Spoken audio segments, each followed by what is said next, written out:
Dernier jour en Grèce, aujourd'hui c'est parti, on part en Bulgarie. Et pour cette dernière nuit, on s'est trouvé un spot de rêve. Un spot comme je les aime, où il y a beaucoup de nature et il y a surtout des animaux. Et oui, c'est pas courant ici en Grèce, on n'en a pas encore vu beaucoup.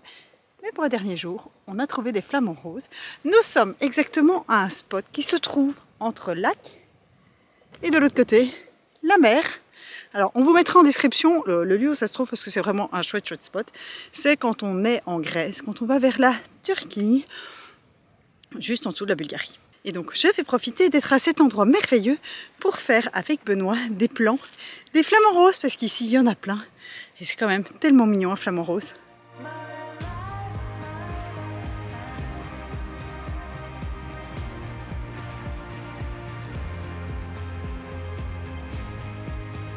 Il y a quand même quelque chose qui m'interroge, c'est qu'est-ce que c'est que ces petites boules? Il y en a partout à terre ici. Alors, est-ce que ça vient de la mer? Est-ce que ça vient d'un arbre? Mais je ne vois pas de quel arbre ça viendrait. Il y en a vraiment partout, des petites boules de poils comme ça. Enfin non, pas de poils, d'herbe, je ne sais pas. Si vous savez ce que c'est, dites-le moi, parce que sincèrement, je m'interroge. Et j'ai pas mon GSM avec moi pour pouvoir regarder sur Google Lens ce que c'est. Je ne sais pas du tout ce que c'est. Regardez, il y en a plein partout. Regardez ça. C'est comme des petites balles. C'est bizarre, hein? J'ai jamais vu ça.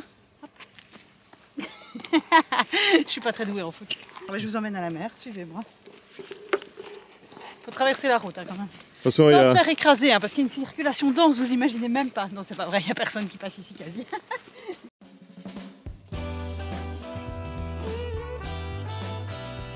Là, si on voit la côte, mais là, je pense pas qu'on est déjà en Turquie. Quoique, on est vraiment tout près hein, maintenant. Non, c'est trop court, c'est trop court. On n'est plus très loin. Alors ici, il n'y a personne, hein. Pas un touriste et même pas un grec. En fait, il n'y a personne. Nous sommes seuls au monde.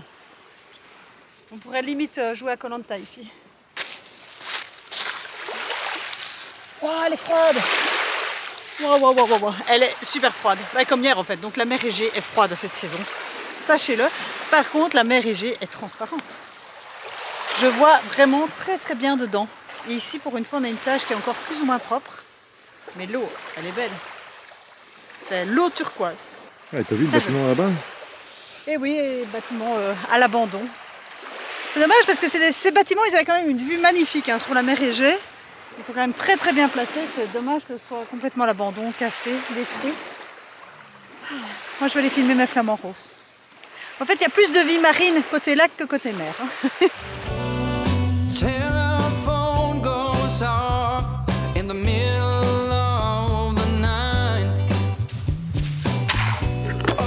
Il y a un peu de boulot, mais c'est pas inimaginable pour celui qui a un peu de finance de reprendre le bâtiment. Bon, il est abandonné depuis des années, hein, donc. En tout cas, depuis qu'on vous a avisé officiellement hier de notre destination pour nos 80 jours, lorsqu'on sera retour en Belgique, ben, ça fait plaisir. Alors, ce qui est prévu effectivement dans les prochains jours, c'est d'aller jusqu'en Bulgarie. Ce qui est fou, c'est que cette route, donc elle mène entre deux villages, elle est grande. Sur le côté là, il y a plein de parkings, il y a la mer, une magnifique plage, il y a un lac avec les flamants roses et tout ce qui est ornithologique, et il n'y a personne. Je vous dis, puis qu'on est là hier soir, il y a une voiture qui est passée, je crois, et j'ai pas eu le temps de la filmer pour vous montrer qu'il y avait une voiture qui était passée. Alors les enfants sont... Oh, je sais pas si on va voir le camping-car, là-bas un peu plus loin sur le parking. Et Virginie, elle est là derrière. Ah, elle m'appelle à l'aide. Qu'est-ce qui se passe? Qu'est-ce qui se passe, Virginie? Imaginez, vous êtes seul au monde, vous êtes dans une ville abandonnée. Eh ben, c'est ce que vous ressentez. Mais il y a quand même un adversaire de taille. Et quel est-il? On n'est pas seul au monde. J'arrête pas de me faire piquer par les moustiques. Je me fais harceler. Je n'en peux plus. J'en ai partout sur moi. Je n'arrive pas à me poser pour prendre un plan fixe. Tellement les moustiques sont en train de m'attaquer, de me piquer de partout. Ça, c'est le grand inconvénient des plans d'eau stagnants. C'est les moustiques. Et là, je me fais bouffer. Je n'arrive pas à prendre un plan stable tellement que ça... Je me fais piquer de partout. Je vais essayer d'en faire un alors. Ouais, Benoît va en faire un, ce sera mieux. Et si on pensait à manger aussi? Ouais, bah ouais, prendre la route, non? Manger et prendre la route. Parce que c'est pas tout ça, mais on n'avance pas des masses.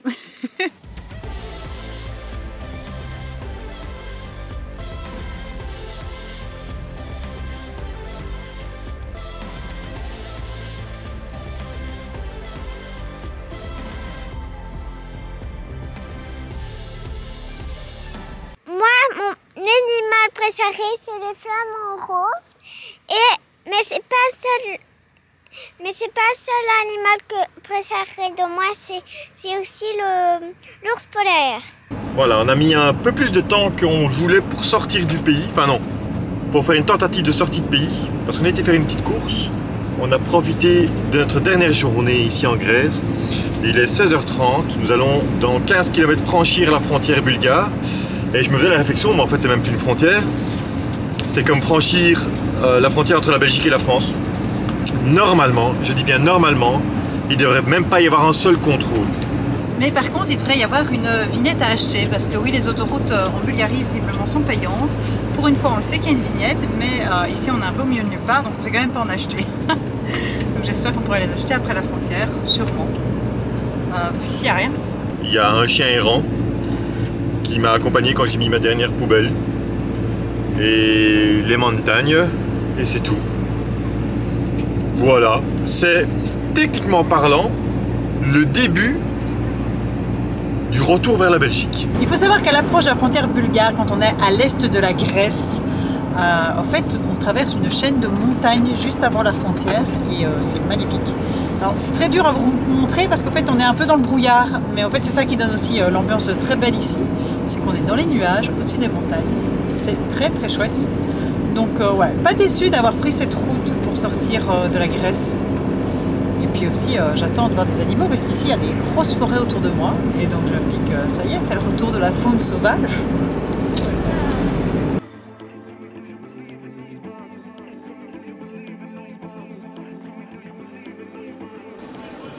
Ah, c'est la Bulgare. C'est la Bulgarie qui fait contrôler les véhicules. Hop, mis sur le côté aussi. Contrôle.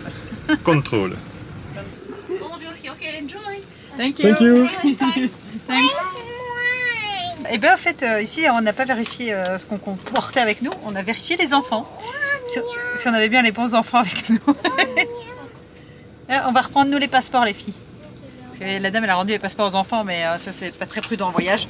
En voyage c'est toujours mieux que ce soit les parents quand même qui gardent les passeports. Oui, tu le verras tantôt mon cœur. La petite astuce de la douanière, c'est de demander aux enfants, tiens Yoko c'est laquelle, attends c'est Olivia, comme ça elle voit si les enfants réagissent. Oui, si c'est là qu'elle dit Yoko et puis qu'il n'y en a aucune qui réagit, on aurait l'air bête. Ou qu'elle dit, c'est laquelle Olivia? Il n'y a pas d'Olivia. Et oui, on n'est pas reparti avec des petits Grecs dans le camping-car. On est resté en famille, on est déjà bien assez nombreux comme ça. Bulgarie, nouveau pays.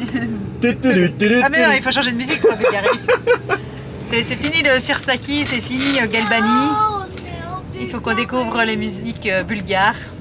Mais en tout cas, franchement cette route-ci est très très agréable parce qu'on arrive directement, en fait on quitte la Grèce dans un paysage méditerranéen et en quelques secondes on se trouve dans un paysage de montagne, de grandes forêts. Mais vraiment c'est très très rapide. Et ça, c'est plutôt pas mal. Benoît s'est arrêté à la première pompe à essence après le passage de frontière pour aller voir s'il faut une vignette et s'il la faut pour pouvoir l'acheter directement.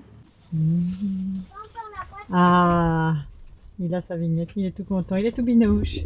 La vignette. Alors, il y a une petite machine ici. Dès que vous arrivez à la frontière, pour aller moins d'un kilomètre plus loin sur la gauche, vous avez Lukoil. Vous avez une machine. Vous rentrez les dates de validité, donc un week-end, une semaine, un mois, une année. Votre numéro de plaque, vous appuyez sur OK, OK, OK, et vous faites le paiement sans contact. Et voilà, et vous êtes en ordre au niveau de la vignette. Donc pas de stress, vous avez tout ce qu'il vous faut. 13. Pour combien de temps? Pour une semaine. Mais 13 argent bulgare, donc il faut que je fasse la conversion. Et il y a juste un truc. C'est que quand j'ai fait OK, OK, OK, en fait, je vous avoue, il y a un monsieur qui était avec moi pour me montrer comment il fallait faire pour appuyer sur l'écran. Mais il faisait pire que mieux. Parce qu'en fait, lui, il était tellement habitué à le faire en bulgare qu'en fait, Belgique, c'est pas la même chose. Et les lettres bulgares ne sont pas les mêmes lettres que pour nous, les Belges, ou les Français. Et donc, au final, il a appuyé OK, OK, OK avec moi, et on s'est retrouvé sans ticket. Et là, il m'a regardé, il me fait, ah, pas de ticket. Donc, on a dû retourner dans la machine pour aller chercher un ticket pour moi en faire la preuve. Et alors vous avez la possibilité d'envoyer la preuve comme quoi vous avez fait le paiement par email. Faites-le parce que chez nous par exemple la machine elle n'imprimait pas de ticket. Il a fallu attendre un responsable qui vienne remettre du papier pour avoir le ticket. Voilà, c'est informatisé, c'est bien, c'est chouette, mais voilà, moi j'aimais bien envoyer par mail, toujours une petite confirmation par mail. Sinon... Ça va spammer ta boîte mail. Ça va spammer ma boîte mail, voilà. Sinon il va bientôt faire noir, donc il est temps de prendre la route si on veut voir quelque chose. Ok madame, on y va, on y va. N'oubliez pas de vous abonner à notre chaîne YouTube et pourquoi pas de nous rejoindre sur Patreon. Le prochain épisode y est déjà disponible.